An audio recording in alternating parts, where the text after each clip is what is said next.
Dear students, let us now learn about the healthy city approach. What is a healthy city?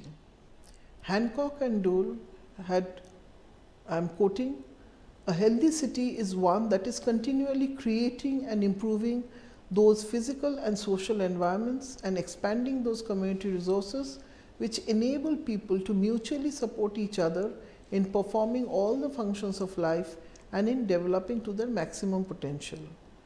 Healthy city concept focuses on the process, not just the outcome, requiring a continuous development process that has no endpoint. And this concept came in the year 1852 or originated in the year 1852, and an English social reformer, Sir Edwin Chadwick, published a report. There was a conference, Health of Towns, and the report, which was Chadwick report, revealed the living conditions of the underprivileged populace. There was a Health of Towns Association which was set up in 1844 to improve people's living conditions, and healthy cities as a concept officially became known after the publication of the guidelines for healthy cities in 2005. As I mentioned earlier that there were 17 sustainable development goals, and as you can see here, the third goal of the Sustainable Development Goals SDGs speak about good health and well-being. Now let us understand the characteristics of a healthy city. Hancock and Dole came up with 11 characteristics of a healthy city.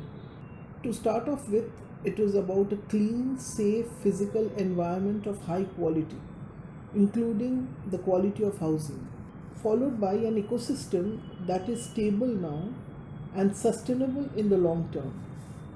Then a strong, mutually supportive and non-exploitative community, a high degree of public participation in and control by the public over the decisions affecting their lives, health and well-being.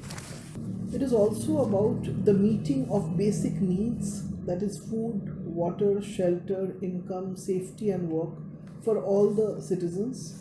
Also, it is also about access to a wide variety of experiences and resources with the possibility of multiple contacts, interactions and communication.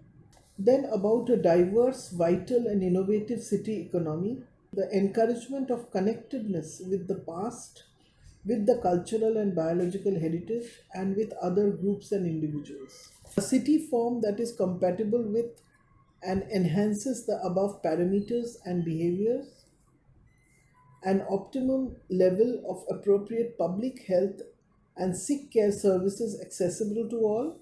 Lastly, about high status of health with less of diseases.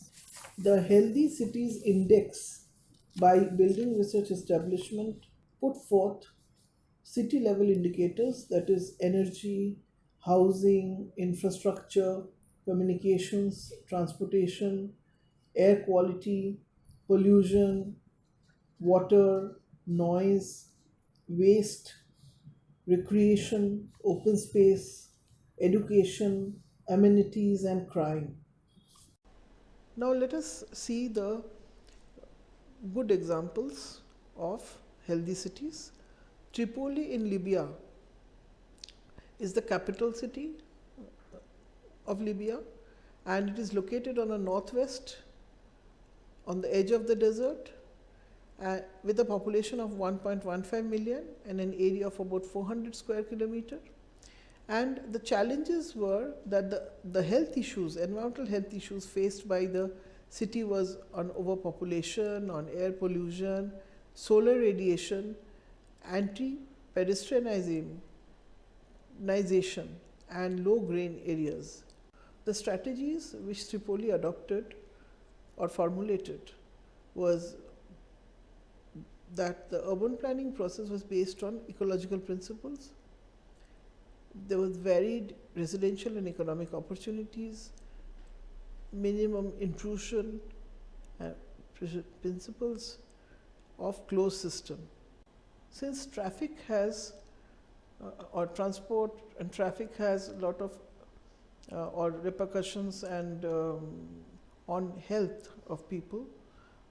So therefore, because of pollution, so Tripoli tried to reduce their excessive trips or tried to change their mobility patterns through change of city structure and land use changes, and they focused on or they emphasized on public transport. They also provided or spoke about landscaping and provision of green areas. Wonju city in South Korea is, as you can see in this drawing, is a city which also is considered as a healthy city. It has population less than 500,000, area of about 900 square kilometers. The challenges pertain to weak governance, industrial growth, unhygienic environment leading to diseases. And what they did was they set up a healthy city team and a healthy city advisory committee. They had a healthy city Wonju declaration, and their city development plan focused on lifestyle modification, disease prevention and rehabilitation, and setting up of healthy industry, infrastructure and environment. And their vision 2020 spoke about a socio-environmental approach and a lifestyle change of individuals. Makassar in Indonesia, the population of which is about 1.4 million, an area of about 200 square kilometer.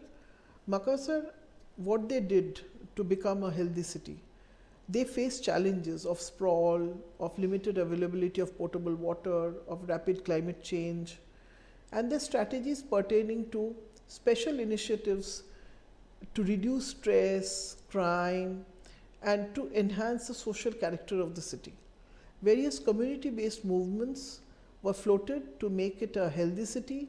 They had various movements. They had Healthy Makassar movement, Clean Makassar movement, Integrated Health Promotion Program, Clean Canal movement, and so on.